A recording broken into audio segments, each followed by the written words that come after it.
ओम शांति। ओम शांति। आज की तारीख है 18 अप्रैल 2026। साकार महावाक्य। बाबा कहते, मीठे बच्चे,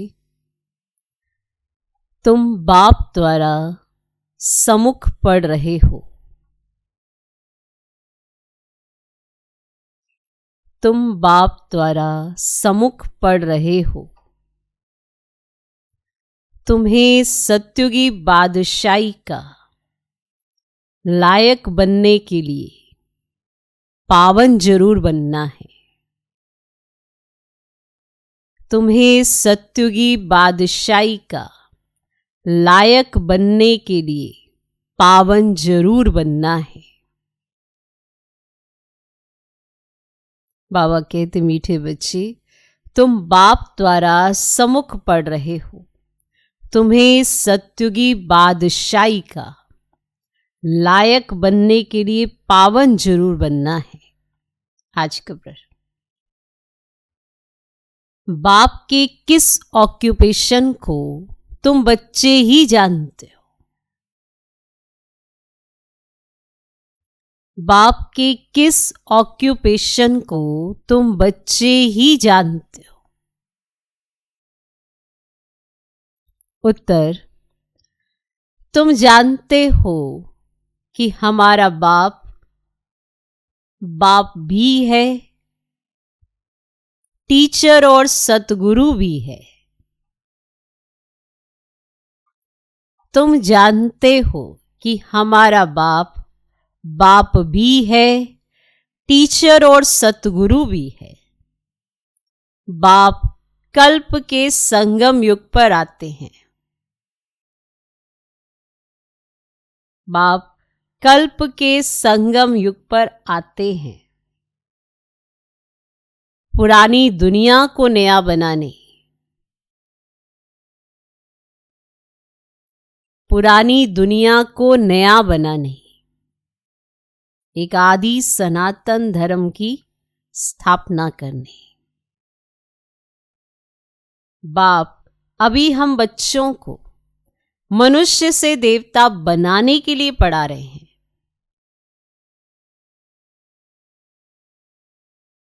बाप अभी हम बच्चों को मनुष्य से देवता बनाने के लिए पढ़ा रहे हैं।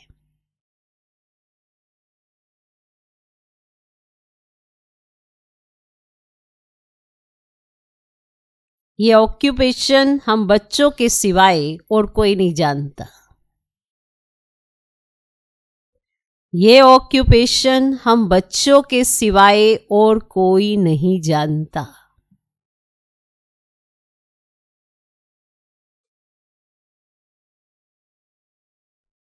तो बाप के किस ऑक्यूपेशन को तुम बच्चे ही जानते हो। तुम जानते हो हमारा बाप बाप भी है, टीचर और सतगुरु भी है। बाप कल्प के संगम युग पर आते हैं, पुरानी दुनिया को नया बनाने, एक आदि सनातन धर्म की स्थापना करने। बाप अभी हम बच्चों को मनुष्य से देवता बनाने के लिए पढ़ा रहे हैं।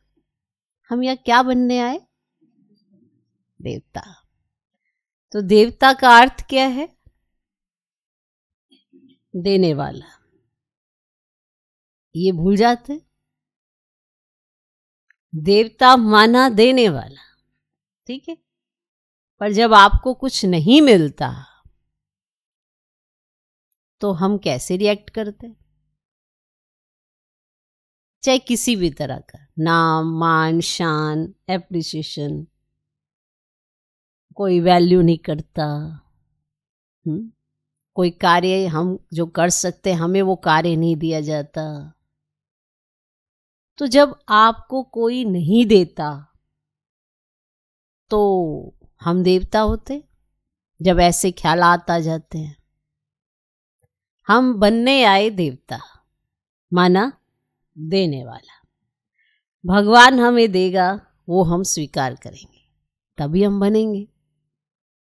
तो हमें तो बाप से ही लेना है और किसी से नहीं लेना। पर हमें क्या देना आता है? हमें बाप से लेना है, ठीक है, पर क्या हमें देना आता है सब कुछ जो आप लेना चाहते हैं? बस देना ही नहीं आता, इसीलिए हम देवता नहीं बन पा रहे।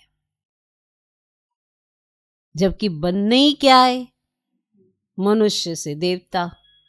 उसी के लिए ही हम रोज पढ़ते हैं, रोज हमको शिक्षा दी जाती है, आपको ऐसे करना है, आपको ऐसे करना है। फिर भी हमारे पास सवाल होते हैं कि हम तो ऐसे कर रहे, पर सामने वाला अगर ऐसा करे तो हम क्या करें? बहुत सिंपल सा आंसर है, आपको तो जो शिक्षा मिली आपको वैसे ही करना है, बाकी सामने वाला क्या करते क्या नहीं वो उसका बाबा देखेगा। पर हमें ये जानना है कि हम अच्छा करें और सामने वाला बुरा करे तो हम क्या करें। फिर वही सवाल, तो क्या बन जाएंगे देवता? बनने क्या है? देवता।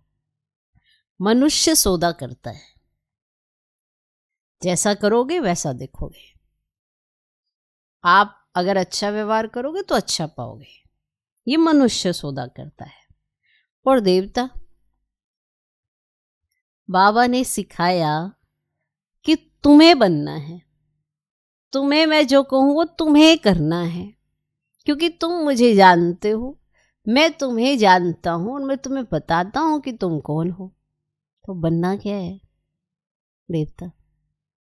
पढ़ किस लिए रहे हैं? रोज पढ़ाई करते हैं, रोज हम सुबह सुबह बाबा के महावाक्य सुनते हैं, ये पढ़ाई है, रोज सुनते हैं। फिर थोड़ी देर के बाद हम भूल जाते हैं, क्योंकि हम अपनी जो धारणाएं बनाई हुई हैं कि ये तो बाबा कहते हैं चलो ठीक है, पर फिर भी पर ये जो पर फिर भी आ जाता है, तो इसमें हम देवता कैसे बनेंगे? नहीं, हमने कुछ नहीं कहा, वो सामने वाला ही ऐसा कर रहा था, पर वो क्यों कर रहा था? हमारे ऐसे सवाल चलते हैं, व्यर्थ चलता है, अपने लिए कम दूसरों के लिए ज्यादा चलता है। तो हम कब बनेंगे देवता? जबकि पढ़ाई इसीलिए पढ़ रहे हैं कि हमारे जो विचार ऊपर नीचे होते हैं उनको हम श्रेष्ठ कैसे बनाएं। रोज समझाया जाता है कि इसके आधार पर आप श्रेष्ठ बन सकते हैं। योग होगा, ज्ञान की धारणा अच्छी होगी तो नेचुरली सेवा कर सकोगे, और सेवा कौन करते हैं? देवता। देवता बनने वाली आत्मा सेवा करती है, क्यों? क्योंकि उसके अंदर संस्कार होता है देने का। तो हम बच्चे क्या बनने आए हैं? किस लिए पढ़ रहे हैं? देना आना चाहिए। देना आता है या सिर्फ लेना लेना ही आता है? हम कुछ करें तो फिर उसका रिटर्न में हमको मिलना चाहिए। तो ऐसा थॉट तो मनुष्य का आता है, देवता बनने वाली आत्माओं को तो सिर्फ देना आता है।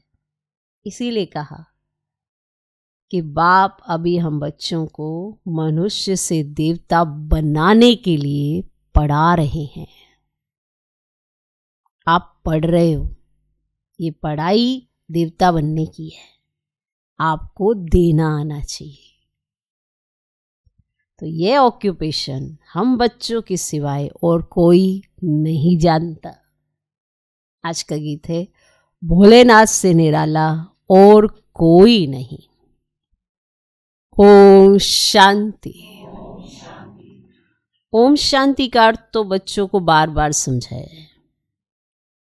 ओम माना मैं आत्मा हूं और मेरा यह शरीर है। शरीर भी कह सकता है कि मेरी ये आत्मा है। जैसे शिव बाबा कहते हैं तुम मेरे हो, बच्चे कहते हैं बाबा आप हमारे हो, वैसे आत्मा भी कहती है मेरा शरीर। शरीर कहेगा मेरी आत्मा। अभी आत्मा जानती है मैं अविनाशी हूं। आत्मा बिगर शरीर कुछ कर ना सके।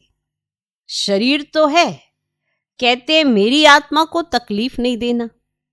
मेरी आत्मा पाप आत्मा है व मेरी आत्मा पुण्य आत्मा है। तुम जानते हो मेरी आत्मा सतयुग में पुण्य आत्मा थी।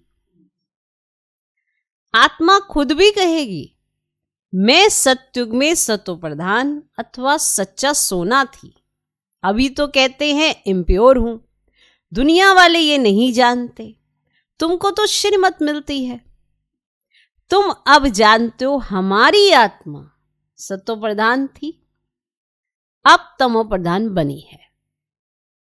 हर एक चीज ऐसे होती है, बाल, युवा, वृद्ध, हर चीज नए से पुरानी जरूर होती है।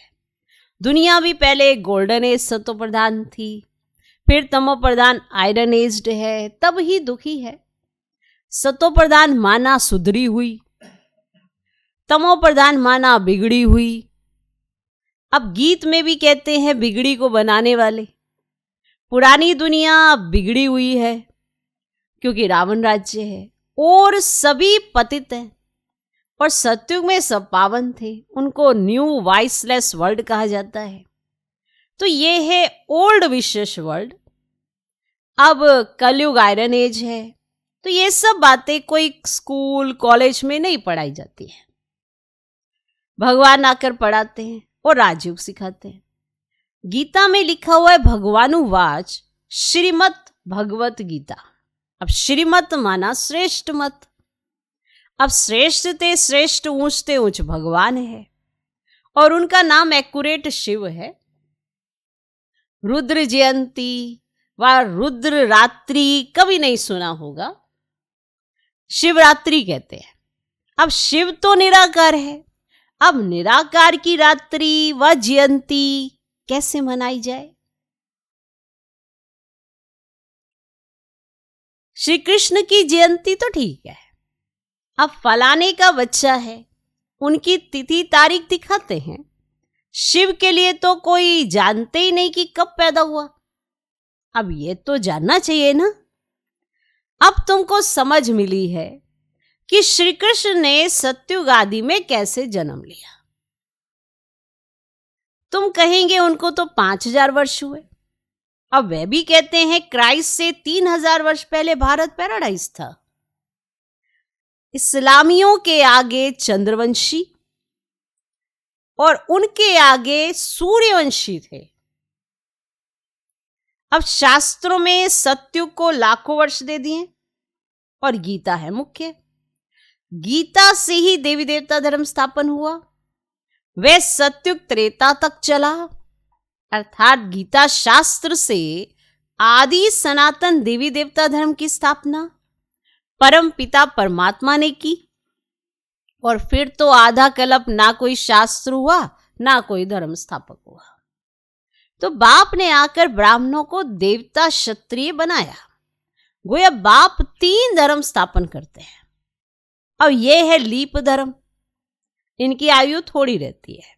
तो सर्वशास्त्रमयी शिरोमणि गीता भगवान ने गाई है। बाप पुनर्जन्म में नहीं आते हैं, जन्म है, परंतु बाप कहते हैं मैं गर्भ में नहीं आता हूं, मेरी पालना नहीं होती। सत्युग में भी जो बच्चे होते हैं वे गर्भ महल में रहते हैं।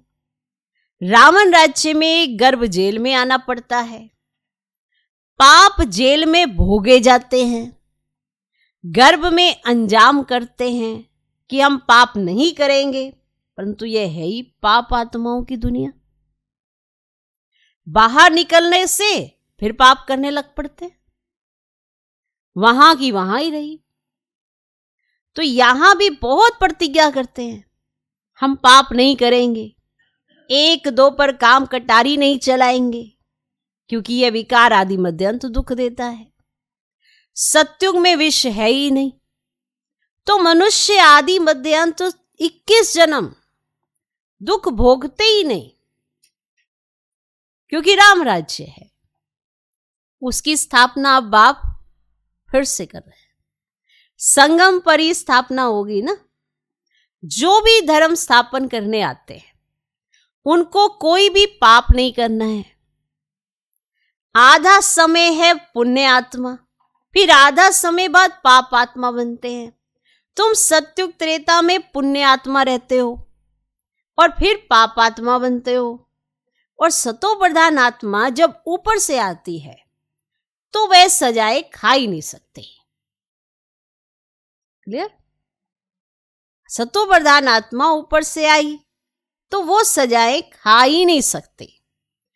क्राइस्ट की आत्मा धर्म स्थापन करने आई, उनको कोई सजा मिल ना सके। कहते क्राइस्ट को क्रॉस पर चढ़ाया, परंतु उनकी आत्मा ने कोई भी कर्म आदि किया ही नहीं है। वे जिसके शरीर में प्रवेश करते हैं उनको दुख होता है, वे सहन करते हैं। जैसे इसमें बाबा आते हैं, अब वह तो है ही सतो प्रधान, कोई भी दुख तकलीफ इनकी आत्मा को होता है, शिव बाबा को नहीं होता है। वे तो सदैव सुख शांति में रहते हैं, एवर सतो प्रधान है, परंतु आते तो इस पुराने शरीर में है ना। वैसे क्राइस्ट की आत्मा ने जिसमें प्रवेश किया उस शरीर को दुख हो सकता है। क्राइस्ट की आत्मा दुख नहीं भोग सकती, क्योंकि सतो रजो तमो में आती है। नई नई आत्माएं आती भी तो है ना, उनको पहले जरूर सुख भोगना पड़े, क्योंकि नई नई आत्मा है, परम धाम से आई, तो पहले पहले तो उनको सुख भोगना पड़े, दुख भोग ही नहीं सकती। लॉ ही नहीं कहता। इसमें बाबा बैठे हैं, कोई भी तकलीफ इनको होती है, ना कि शिव बाबा को। शरीर में कोई भी तकलीफ होती है तो वो दादा को होती है, माना ब्रह्मा बाबा को होती है, ना कि शिव बाबा को। परंतु ये बातें तुम जानते हो और कोई को पता ही नहीं है। इसलिए कई कहते हैं ना, शिव बाबा आते तो इनकी तकलीफ हर नहीं सकते। नहीं, जो भी शरीर में तकलीफ होगी वो इनको होगी, ना कि शिव बाबा को। लॉ ही नहीं कहता। तो ये सब बातें तुम जानते हो और कोई को पता ही नहीं है। तो ये सब राज अभी बाप बैठ समझाते हैं। इस सहज राजयोग से ही स्थापना हुई थी, फिर भक्ति मार्ग में यही बातें गाई जाती है। जो आज आप देख रहे हो यही फिर भक्ति मार्ग में गाई जाती है। इस संगम पर जो कुछ होता है वह गाया जाता है। भक्ति मार्ग शुरू होता है तो फिर शिव बाबा की पूजा होती है। पहले पहले भक्ति कौन करता है? वही लक्ष्मी नारायण जब राज्य करते थे तो पूज्य थे, फिर वाम मार्ग में आ जाते हैं तो फिर पूज्य से पुजारी बन जाते हैं। वही लक्ष्मी नारायण। बाप समझाते हैं, तुम बच्चों को पहले पहले बुद्धि में आना चाहिए कि निराकार परम पिता परमात्मा इस द्वारा हमको पढ़ाते हैं। ऐसी और कोई जगह सारे वर्ल्ड में हो ना सके जहां ऐसे समझाते हो।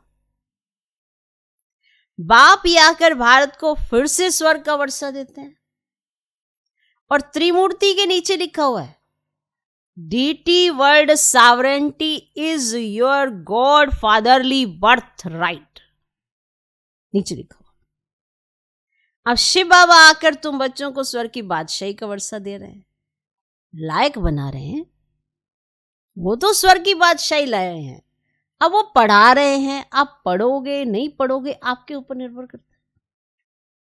वो लायक बना रहे हैं। तुम जानते हो बाबा हमको लायक बना रहे हैं। हम पतित थे ना, पावन बन जाएंगे फिर ये शरीर नहीं रहेगा। रावण द्वारा हम पतित बने हैं, फिर परम पिता परमात्मा पावन बनाए, पावन दुनिया का मालिक बनाते हैं। तो वही ज्ञान का सागर पतित पावन है। ये निराकार बाबा हमको पढ़ा रहे हैं। सब तो इकट्ठा नहीं पढ़ सकते। सम्मुख तुम थोड़े बैठे हो, बाकी सब बच्चे जानते हैं अभी शिव बाबा ब्रह्मा के तन में बैठ सृष्टि के आदि मध्य अंत का नॉलेज सुनाते होंगे। सब सम्मुख नहीं बैठ सकते, सब एक साथ नहीं आ सकते, लेकिन वो अंदर सोच रहे हैं कि इस समय शिव बाबा ब्रह्मा तन में बैठकर सृष्टि के आदि मध्य अंत का नॉलेज सुनाते होंगे। वह मुरली लिखत द्वारा आएगी, जो बाबा ने सुनाई होगी वो मुरली लिखकर आएगी। और सत्संगों में ऐसा थोड़ी समझेंगे। आजकल टेप मशीन भी निकली है, इसलिए भरकर भेज देते हैं। वह कहेंगे फलाने नाम वाला गुरु सुनाते हैं, और बुद्धि में मनुष्य ही रहता है। अब यहां तो यह बात है ही नहीं। अब ये तो निराकार बाप नॉलेजफुल है, मनुष्य को नॉलेजफुल नहीं कहा जाता।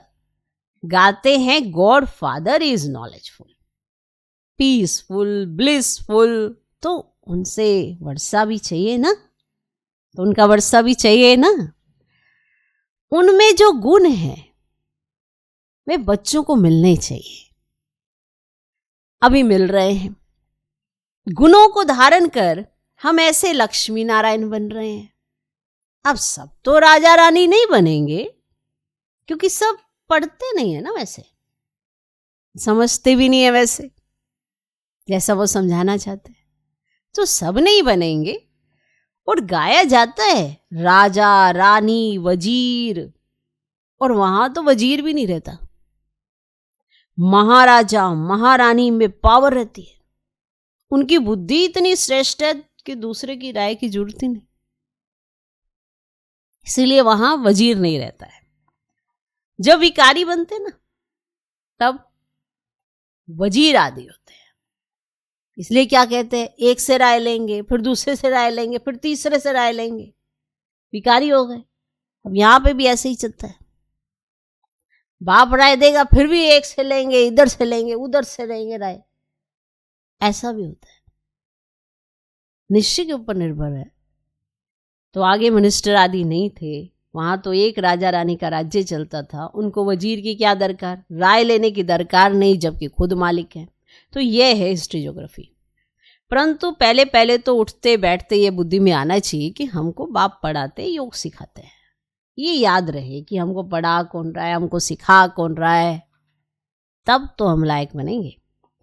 याद की यात्रा पर रहना है। अभी नाटक पूरा होता है, हम बिल्कुल पतित बन गए हैं, क्योंकि विकार में जाते हैं, इसीलिए पाप आत्मा कहा जाता है। और सत्युग में पाप आत्मा नहीं होती, वहां है पुण्य आत्माएं, और वह है प्रारब्ध, जिसके लिए तुम अभी पुरुषार्थ कर रहे हो। और तुम्हारी ये याद की यात्रा, जिसको भारत का योग कहते हैं, परंतु अर्थ तो नहीं समझते हैं। योग अर्थात याद, जिससे विक्रम विनाश होते हैं, फिर ये शरीर छोड़ घर चले जाएंगे, उसको स्वीट होम कहा जाता है। आत्मा कहती है हम उस शांति धाम के रहवासी हैं, हम वहां से अशरीरी मन नंगे आए हैं, यहाँ पाठ बजाने के लिए शरीर लिया है। तो ये भी समझाया, माया 5 विकारों को कहा जाता है। ये 5 भूत है, काम का भूत, क्रोध का भूत, और नंबर 1 है देह अभिमान का भूत। बाप समझाते सत्युग में ये विकार होते ही नहीं, उसको निर्विकारी दुनिया कहा जाता है। विकारी दुनिया को निर्विकारी बनाना ये तो बाप का ही काम है। उनको इस सर्वशक्तिमान ज्ञान का सागर पतित पावन कहा जाता है। इस समय सब भ्रष्टाचार से पैदा होते हैं, और सत्युग में ही वाइसलेस दुनिया है। बाप कहते हैं अब तुमको विशेष से वाइसलेस बनना है। कहते हैं इस बिगर बच्चे कैसे पैदा होंगे। बाप समझाते हैं अभी तुम्हारा ये अंतिम जन्म है, मृत्यु लोग ही खत्म होना है, फिर इसके बाद विकारी लोग होंगे ही नहीं। इसीलिए बाप से पवित्र बनने की प्रतिज्ञा करनी है। कहते हैं बाबा हम आपसे वर्षा अवश्य लेंगे। वे कसम उठाते झूठा, गॉड जिसके लिए कसम उठाते हैं उसको तो जानते ही नहीं। वह कब कैसे आता है, उनका नाम रूप देश काल क्या है, कुछ भी नहीं जानते। तो बाप आकर अपना परिचय देते हैं। अभी तुमको परिचय मिल रहा है। दुनिया भर में कोई भी गॉड फादर को नहीं जानते, और बुलाते भी हैं, पूजा भी करते हैं, परंतु ऑक्यूपेशन को नहीं जानते हैं। अभी तुम जानते हो परम पिता परमात्मा हमारा बाप टीचर सतगुरु है। तो ये बाप ने खुद परिचय दिया है कि मैं तुम्हारा बाप हूं, मैंने इस शरीर में प्रवेश किया है। प्रजापिता ब्रह्मा द्वारा स्थापना होती है किसकी, ब्राह्मणों की। और फिर तुम ब्राह्मण पढ़कर देवता बनते हो। मैं आकर तुमको शूद्र से ब्राह्मण बनाता हूं। और बाप कहते मैं आता ही हूं कल्प के संगम युग पर। कल्प 5000 वर्ष का है। ये सृष्टि चक्र तो फिरता रहता है। मैं आता हूं पुरानी दुनिया को नया बनाने और पुराने धर्मों का विनाश कराने। फिर मैं आदि सनातन देवी देवता धर्म स्थापन करता हूं और बच्चों को पढ़ाता हूं। फिर तुम पढ़कर 21 जन्म के लिए मनुष्य से देवता बन जाते हो। देवताएं तो सूर्यवंशी, चंद्रवंशी, प्रजा सब हैं। बाकी पुरुषार्थ अनुसार उच्च पद पाएंगे। अभी जो जितना पुरुषार्थ करेंगे वही कल्प कल्प चलेगा। समझते हैं कल्प कल्प ऐसा पुरुषार्थ करते हैं, ऐसा ही पद जाकर पाएंगे। तो ये तुम बच्चों की बुद्धि में है कि हमको निराकार भगवान पढ़ाते हैं, उनको याद करने से ही विक्रम विनाश होंगे। बिगर याद किए विक्रम विनाश हो नहीं सकते। और मनुष्यों को यह भी पता नहीं कि हम कितने जन्म लेते हैं। शास्त्रों में कोई ने गपोड़ा लगा दिया है 84 लाख जन्म। और अभी तुम जानते हो 84 जन्म है। अब ये अंत का जन्म है, फिर हमको स्वर्ग में जाना है। तो पहले मूल वतन में जाकर फिर स्वर्ग में आएंगे। अच्छा, मीठे मीठे सिकिलधे बच्चों प्रति माता पिता बाप दादा का याद प्यार और गुड मॉर्निंग। रूहानी बाप के रूहानी बच्चों को नमस्ते। हम रूहानी बच्चों की भी रूहानी बाप को नमस्ते नमस्ते नमस्ते। Good morning good morning good morning. धारणा के लिए मुख्य सर पहला पॉइंट,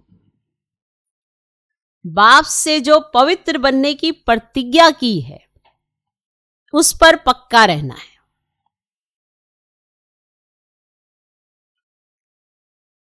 बाप से जो पवित्र बनने की प्रतिज्ञा की है उस पर पक्का रहना है। काम क्रोध आदि भूतों पर विजय अवश्य प्राप्त करनी है। काम क्रोध आदि भूतों पर विजय अवश्य प्राप्त करनी है। दूसरा पॉइंट, चलते फिरते हर कार्य करते पढ़ाने वाले बाप को याद करना है। चलते फिरते हर कार्य करते पढ़ाने वाले बाप को याद करना है। अब नाटक पूरा हो रहा है, इसीलिए इस अंतिम जन्म में पवित्र जरूर बनना है।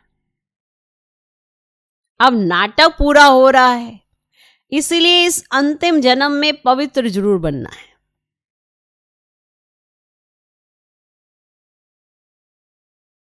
आज का वरदान, सर्व खजानों से भरपूर बन अपने चेहरे द्वारा सेवा करने वाले सच्चे सेवाधारी भव। सर्व खजानों से भरपूर बन अपने चेहरे द्वारा सेवा करने वाले सच्चे सेवाधारी भव।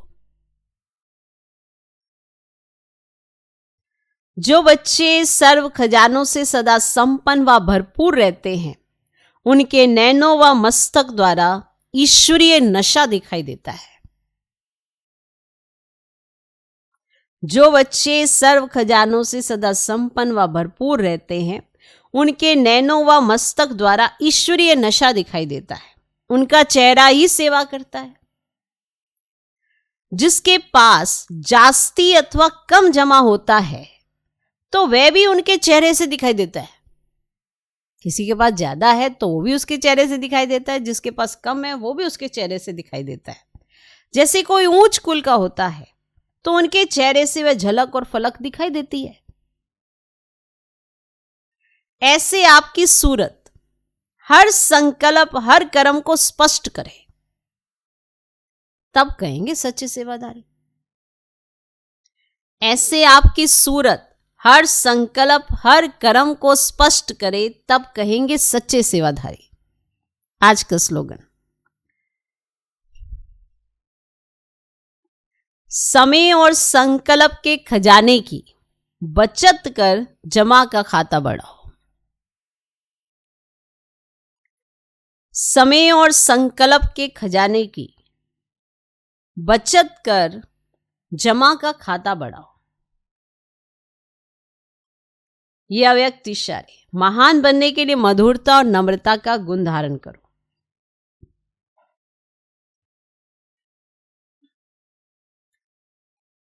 जब एक दो को मीठा खिलाते हो तो उसमें मुख थोड़े समय के लिए मीठा होता है, लेकिन स्वयं ही मीठा बन जाओ। मुख में सदा ही मधुर बोल रहे हैं।